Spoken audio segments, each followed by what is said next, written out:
Inc.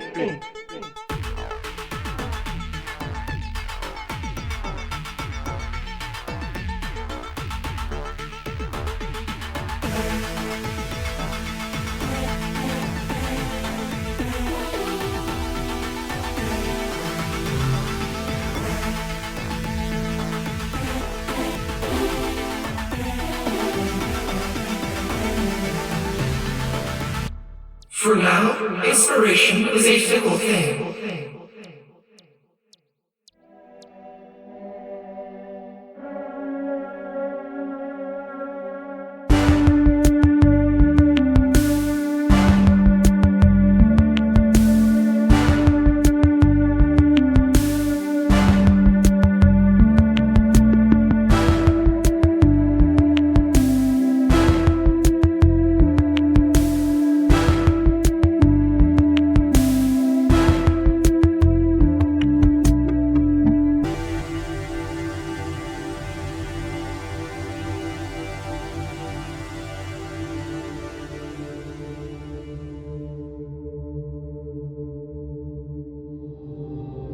File request made. Genre, world building. Subgenre, exposition. Sub-subgenre, diegetic explanations of setting for an audience who can only interact with the story by listening. Name, the Mental Innervation Colonies. Suggested use, new employee training, potential audience onboarding. Status, slightly under top secret. The Mental Innervation Colonies exist as a company building complex orbiting at an altitude of approximately 800,000 meters above the surface and completely enclosing the planet beneath it. What, if anything, happens beneath the Mental Innervation Colonies building complex is a closely guarded secret, with any information, including the name of said planet, tightly controlled. The complex itself is home to the numerous departments that make up the Mental Innervation Colonies as a whole. They include the marketing and distribution departments, the story creation and development program, personnel resources and internal structuring, janitorial and food production services, and many others. Tours can be booked for certain departments, but reservations must be made at least 6 months in advance. Okay, well, tell me more about the planet itself, please. There has been an error. Senior neophytes do not have access to the file you requested. Okay, but what if they ask really nicely? Senior neophytes do not have access to the file you requested. Pretty please? Senior neophytes do not have access to the file you requested. Ugh, stupid computer. Good morning, Bethany. Oh, hi, Jonas. You're up already? Sure am. But you've never been up. Wait, are you wearing glasses? Oh, these little things. They don't cover, any of your eyes. Are you just wearing glasses to feel smart right now? I've always had these. I can't believe you never noticed. They don't even have lenses, Jonas. That's because somebody sat on them in an escape pod. And who would that be? Me. But it's still frustrating. Hey, can you look over some of these story seeds for me? Story seeds? Like the assignment the subdirector gave us yesterday? Yeah, obviously. Those aren't due for a week. And you woke up early to write them? I was feeling inspired. And also, you know how we had that workshop where the subdirector brought in a bunch of friends, and those friends all really kind of went on for a long time about how important their creative processes are? Well, this is my process. Waking up early is your process. It's part of it, but it's mostly throwing a bunch of stuff at the wall, even when most of it sucks and actually fills me with a deep and lasting anxiety that someday, somehow, my caregivers will find it and use it against me. What was I talking about? Process? Oh, yeah. And then, if you can channel that familial and specifically parental dread, sometimes you get a story idea out of it. Okay. I don't think I want to do that. And that's okay. That's process. And like the subdirector's friends said, everybody has a different process, and that's okay. The only thing that seemed important was that the process be personally haunting. And when you talk about it with other people, you gotta make it sound really dark and moody, even though it seemed like it's really just goofing around. It's good to see you two are keeping your door open. Well, you disabled the close function, so you're welcome? And I let you keep that function on your respective personal corner doors because this corporate family is all about togetherness within appropriate boundaries. But I didn't just come here to dish out door compliments. I actually just wanted to let you know that one of my friends that talked to you about process in the workshop we all attended has had their contributions to the fictional zeitgeist disacknowledged by certain powerful individuals, and as such, they have been disallowed from speaking with you. Please disregard whatever creative information you might have gleaned from meeting them. Wait, which one? They were very insistent on every process being valid as long as it produced results. And why shouldn't we listen to that? It's been found to be detrimental to familial harmony in certain important circumstances. Circumstances like what exactly? And they're gone. Do you know if there's anywhere to eat around here? They had those muffin things on day one, and they had to come from somewhere. I've been living off black goo and the cupboard snacks, and both of them are starting to get pretty low. Oh, I bet that's in the packet. The packet? Yeah. Jonas, what packet? The orientation packet that they gave me 2 of. I didn't get an orientation packet, Jonas. Oh, weird. Go get me my packet, senior neophyte. That's gonna be a tough one. I threw them both away after they got covered in lotion due to circumstances. Okay. So where have you been getting your food? Oh, I'm not hungry. Have you been eating? Maybe. Jonas, let me see your stomach. Bethany, that is a completely inappropriate thing to ask your senior. Also, no! Jonas, you have to eat. Bethany, you're not going to lecture me about health. This isn't about me. Your diet is cupboard snacks, black goo, and repressing emotions. I had moon cheese at the workshop. Well, aren't you just a medical miracle? Eat something. I'm not hungry! Okay. I am going to find something substantial to eat. And I am going to bring you something substantial to eat. And I'm going to make sure you eat it. And hold that thought. I think I got a story idea. What if angels were the bad guys? Is that anything? No. Goodbye, Jonas.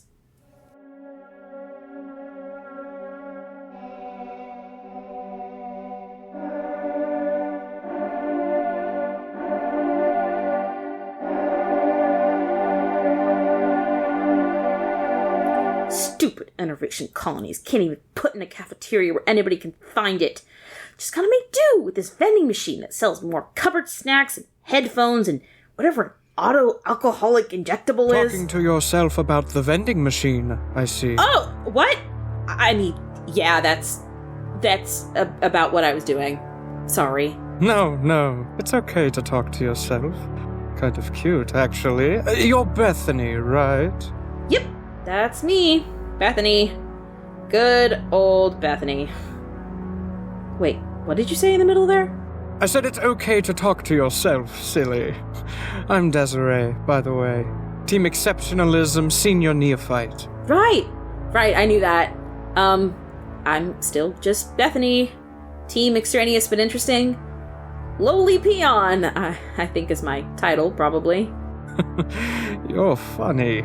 Oh, yeah, that's me for sure. Hey, you wouldn't happen to know where I can get some food, would you? Like actual food, not just like snack things?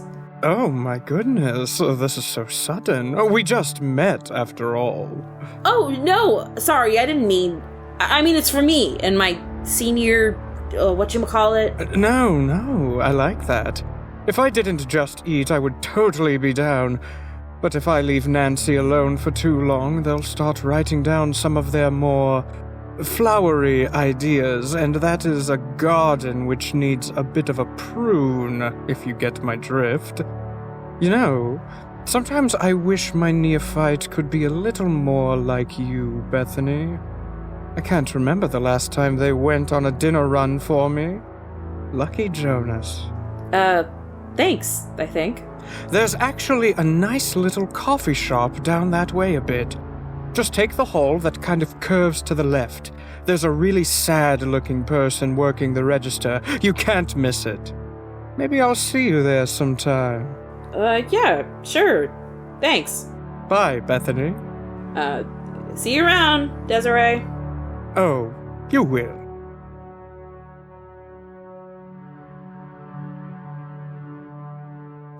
Did I just make a friend?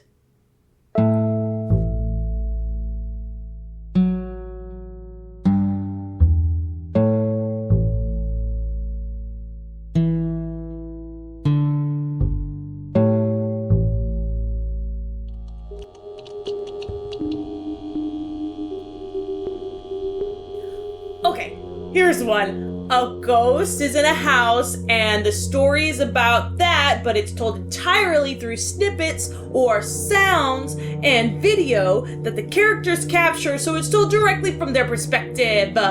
Jonas, I am loving this. Wait, I've got another one. Roommates are funny together. It's so simple, but it'll be great for sure. And there's a person in a mask, and they kill everyone except for one person who is super innocent. Jonas, I am so glad I came to visit you today. Yeah, me too. It's great finally having other friends that are doing the same thing you're doing. At my other job, it was just Bethany and me, and a bunch of other people who I'm trying to forget because they're... Well, it was fun, but hey, you know, I'm a people person. Yeah, sure. Anyways, I should get going before Jessie gets too lonely. What did you need, by the way? Yeah, you said something about needing to talk to me about something? Oh, yeah. And then we got caught up in all of this? Honestly, don't even worry about it. This was actually super helpful. Oh, good. And I'm really sorry to cut out on you so soon, but Jessie gets lonely, so... Oh yeah, no, I get that. Bethany gets lonely too, but they'll never say it out loud. Actually, me telling you that is probably a huge violation of their trust. They haven't even told me that. It's just obvious in everything about them. Uh-huh. And you're probably wondering where Bethany is now. I'm really not. They said something about food and something about cupboard snacks and something about neither of us really eating since we got here, which, now that I'm thinking about it, is probably a trauma response of some kind, given the kind of stuff we've been through over the last however long it's been. Or maybe, now that I'm thinking about this, maybe I just have something that is actually grabbing my attention. Because on all my previous jobs, it's been kind of, do this right now, and Jonas, that's stupid and dangerous, and here it's kind of like, well, it's not exactly what I pictured, which was me getting to do nothing all the time until I felt like doing something. Instead, it's a little, you have to be here or else. But the here isn't like a soulless office where you're not allowed to have a chair for a year, and the muffins they give you are weird. Does that make sense? Uh-huh. So yeah, Bethany's getting food, but it's taken a while because I threw away the orientation packet because, honestly, the amount of stuff I needed to know was a bit overwhelming. So you sent your subordinate to go get you food? Yeah, well, no, but sort of. You know what? Maybe. And you didn't tell them where the food was? No. But only because I don't know. That's... Yeah, now that I'm saying it out loud, it sounds like I might have screwed up a bit. Oh, no, it's hilarious. Really? Oh, yeah. I can just imagine Jessie stumbling around in the hallways, looking all confused. I'm gonna go try that right now. Dude, you're, hilarious. A+ hazing, seriously. Oh, okay.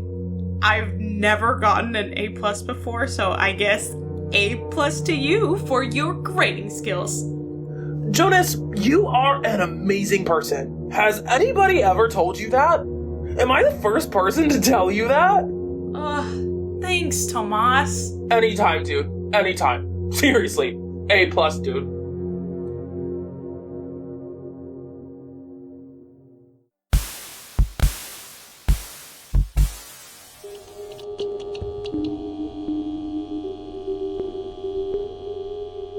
Hey, Jonas. Hey, Bethany, how'd the food search go? Only asking because something in the back of my mind is screaming at me that I'm a terrible seniority figure to you by making you go out and procure food for us, despite the fact that ostensibly it's worked out really well for me. Jonas, I left to find food on my own. Okay. Also, I've been taking care of you since the literal first day I met you, so maybe don't get so worried about it. And yeah, I wish I had a map, but I didn't, and that meant that I actually made a friend. Wait, Bethany made a friend? Yeah, I think so at least. We were gonna meet up at a coffee shop later, maybe. They have coffee here? Don't get your hopes up. It's just a coffee shop in appearance. All black goo. Although they did serve everything in those temperature control mugs, which I appreciated. Oh, okay, yeah, that makes sense. Who's your friend? It's Desiree, actually. Do I know Desiree? Yeah, from Team Exceptionalism. The senior neophyte. Oh, Desiree. I know Desiree. Of course you do, Jonas. And I made friends with Tomas, who is the senior neophyte on the other team. Alpha Alliance. Yeah, that one. Well, that's great. We're all out here, making friends. You know, it kind of makes me miss Patricia, if I'm being honest.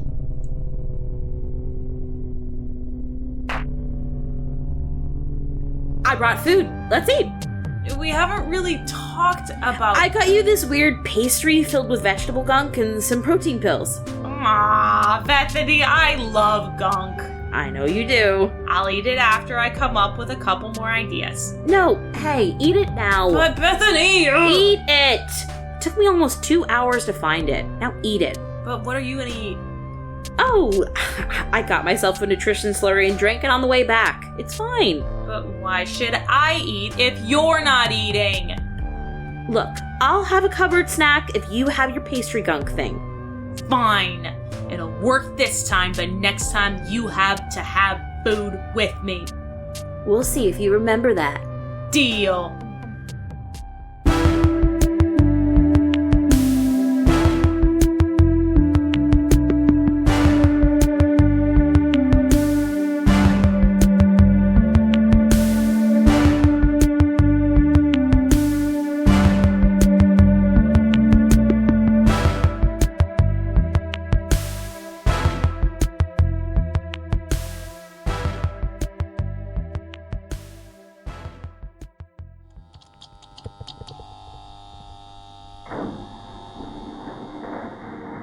Oh, Jonas, you're very early. Sure am. 45 whole minutes. Uh-huh. Bethany is early too. Hi, sub-director. Jonas said I was supposed to give you this black goo, and I tried my best to talk them out of it. I brought my own, but I appreciate the gesture. Okay. Jonas, I told you this was stupid. What am I supposed to do with 2 black goos? I don't know, drink them. I usually use this time before anyone arrives to meditate and balance my... That's fine, we won't bug ya. I prefer to meditate in silence. Can do, sub-director. Give me another. We can make this work. I can drink 2 black goos at once. Bethany, produce the straws. I didn't bring your straws. I thought I told you to bring my straws. Why would I bring your straws? I've literally never brought my own straws to anything. First here, just like we promised, Jamison. I prefer sub-director. And you're not.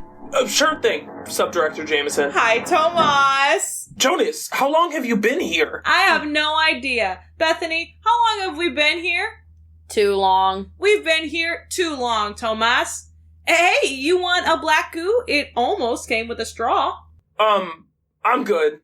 I'll take it. You don't want it. Jonas accidentally sneezed in it out in the hall and made me promise not to tell. You didn't clean out the sneeze juice? Why would I ever do that? Because you're companions, you know, best friends, forever, for life. Okay, look, maybe I'm old, but that actually hurts me to hear.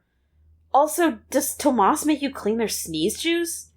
Jesse volunteers to clean my sneeze juice. It's an honor for a neophyte to help a senior. You know, I was just telling Bethany I've never cleaned anything in my life. How long have you been alive? All my life. Why? Jesse, do not drink that black goo. First again, subdirect... Oh, crud. Hi, Bethany. Nancy, say hi to Bethany. Hi, Bethany. Hi, Desiree. Hi, Nancy. How was the coffee shop? Just as good as I promised? You know, I just wish there was coffee there. Don't we all? Oh my goodness, Bethany, is this your new friend? Shut up, Jonas. Hi, Desiree. I'm Bethany's other friend. Oh, wow, Bethany, 2 friends, you little plaything. And here I almost thought I had you all to myself. Ha! Yeah. You've met Desiree before, Jonas. Desiree, I will tell you literally anything you need to know about Bethany, even the stuff they don't want me to say. You know, Jonas, I'll take you up on that. Please send that memo to Nancy, and they will make sure it gets to me. Okay, and which one of you is Nancy? Are you Nancy? I'm Jesse. Oh, weird. I thought you'd be lonelier based on the whole Tomas thing. What? I know you get lonely when I'm not around. Dude, you, totally know the interior of my psyche, dude. I'm Nancy, actually. Bethany, are they okay? We've met a lot. It's just Jonas. Nancy, I will get my assistant to send you a note with everything I know about my assistant. I will not do that. I know it's insubordination, but I'm not doing that. Thank you all for the riveting meditation session, and thank you all for being just about 40 minutes early to our Story Seeds Workshop assignment meeting. A Team Alpha Alliance, I believe you volunteered to go first almost a week ago. Sure did, Coach. Subdirector, we're a family here. Absolutely, Coach Subdirector. Sure did. And we definitely thought we would be here first to read them to just you. You know, so we could establish the originality of our ideas. So if the other teams would just leave the room for a minute. Team Alpha Alliance, we here at the Mental Innovation Colonies and in the Story Creation and Development Program have a strict honor code of not stealing each other's ideas, no matter how rewarding that would be, despite the fact that there is no formal punishment system for doing so, and almost no way to definitively prove that you've done it. So I suppose what I'm saying is, please, proceed. Oh, okay, should I just start, or... So, I want to say first that we are both very proud to be part of this program, and we spent a lot of time working on these story seeds. And that inspiration is a fickle thing. No one knows where it comes from, no one knows where it's going, no one knows where it came from, no one knows where it's Cotton Eye Joeing. We have a department working on the basis of inspiration, but their next workshop isn't for a couple months, so for now, most of the people in this room do not know where it comes from. Please, carry on. Carry on, Jesse. Okay, so first, and this is the weakest one we have, it's, there's a person in a mask and they kill everyone except for one person who is super innocent. Hey now. And then, a ghost is in a house, and the story is about that, but it's told entirely through snippets or sound and audio that the characters capture, so it's told directly from their perspective. Kind of a dark horror theme going on right now. Oh, yeah. I guess so. I didn't notice that. Inspiration is a fickle thing, Subdirector. Is it though? I mean, the Subdirector said it is. For now, inspiration is a fickle thing, and you do not know where it comes from. I've been allowed access to some preliminary research on the subject, but that's neither here nor there. Yeah, see, Jonas doesn't know where these things came from.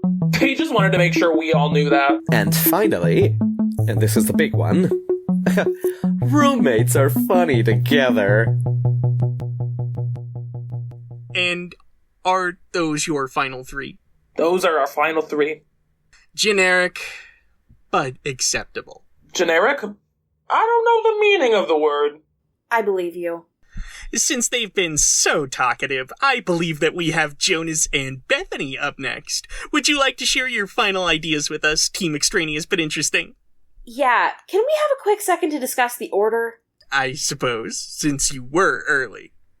Jonas, those were our ideas, right? Yeah, the early crappy ones. Hey! You can't hear us! This is an aside! Shut up! You remember my process, right? Even in an aside, we cannot refer to it as process anymore due to the disacknowledgement of my former colleague and friend. You remember my method, right? Is method okay? Method is fine. You remember my method, right? Why are we still whispering? It's an aside! Just trust me and follow the trope! I think Tomas might have stolen some of our ideas. Further investigation is needed.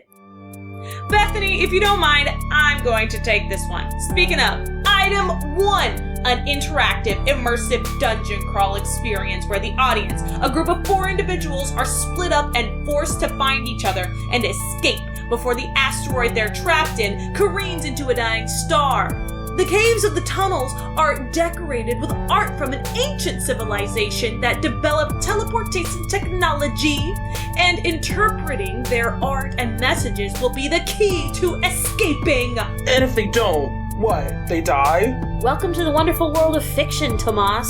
Hey, I believe this is our presentation time. Item 2, a deck of cards. Each one has a sentence or a paragraph or a fragment of a story on it. 2 players draw 5 cards each and take turns playing them and drawing more cards until a story is complete. It always ends with one of 2 cards. One says, "And they never once saw each other again." And the other, "And they lived together until only one was left." It's a sort of love story with new twists and turns every time, but always destined to end in tragedy, as every good love story does. And do you have those cards written? No, it's just a concept, just a seed. Wait, that's all we needed, right? Story seeds. Take it away, Bethany. Okay, here we go. Number 3. Big Rule of 3 fans here. So, it's about someone who deserves to die and does. And they're the main character. And they keep doing worse and worse things and hurting everyone around them until finally they die because of all the awful things they've done. So it's just like a revenge fantasy or whatever. Everything works out for everyone else, but not for them, even though they're the main character. So it's kind of a flip on that whole thing. Very interesting, Bethany. In a good way? Team Exceptionalism. It's your turn. Of course, Sub-Director. We here at Team Exceptionalism have been hard at work coming up with 3 strong story seeds that will make you, this program, and our alma mater proud. Nancy, our team's neophyte, will present our first story seed shortly. But before we begin, please allow me to add some additional historical and cultural context that will help illuminate our 3 story seeds, which are all connected thematically and narratively as a quasi-triptych.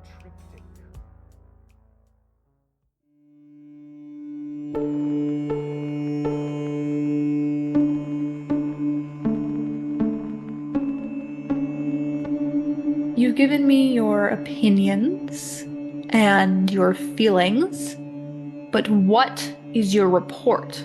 I have a story seed I'd like to bring forward for further development. Just one? Other pods have brought forward nearly a dozen by now. One for now.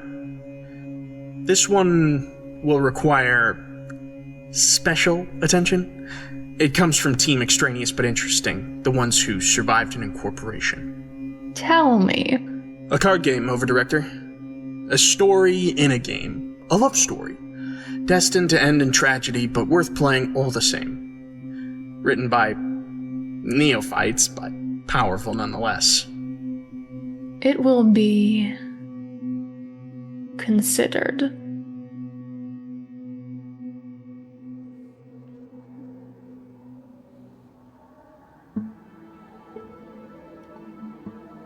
Season 2, Episode 3, For Now, Inspiration is a Fickle Thing, was written, directed, and edited by Monty D. Montalegre and Alexander Wolf. Bethany was voiced by Allyson Levine. Jonas was voiced by Raimy O. Washington. Tomas and Jesse were voiced by Katie Ploetz and Chase Guthrie Knueven. Desiree and Nancy were voiced by Joe Hanson and Jacob Pfeiffer. As always, Ellis MacMillan is the Robo-Archivist. The subdirector was voiced by James Allen, and the over-director was voiced by Stevie Faye. We here at Wolf Mountain Workshop can only thank you for returning to our humble little story about a few aliens that love humble little stories. It makes us think that you too might love humble little stories. If that happens to be the case, then I have some of the best news that you will have heard in a long time. You need not wait the 2 weeks until the next episode of Ink the Podcast premieres. No, you certainly need not. In the meantime, we have a bevy of humble little stories for you to enjoy on Tales from Wolf Mountain, an anthology podcast from the same creators and with many voices you know and love, where every season is its own self-contained story. From feasting your ears on the horror of genuine radio, to discovering the cult hidden within the Book of Ezekiel Bradshaw, or taking a relaxing stroll through the city unending, there's certain to be something to tide you over until the next time we meet. And if you have deeper pockets and feel the need to give a little something back, we also have a Patreon, full of behind-the-scenes interviews, a few bloopers, artistic time-lapses, and much more coming very soon. My name is Alexander Wolf, and once again, thank you for joining us here on the slopes of Wolf Mountain, where the darkness is deep, but you can always find a story around a fire. Ink the Podcast is a production of Wolf Mountain Workshop, and has been granted an exclusive license to this content by the Mental Enervation Colonies. The Mental Enervation Colonies. Ask yourself, how can ME work for me?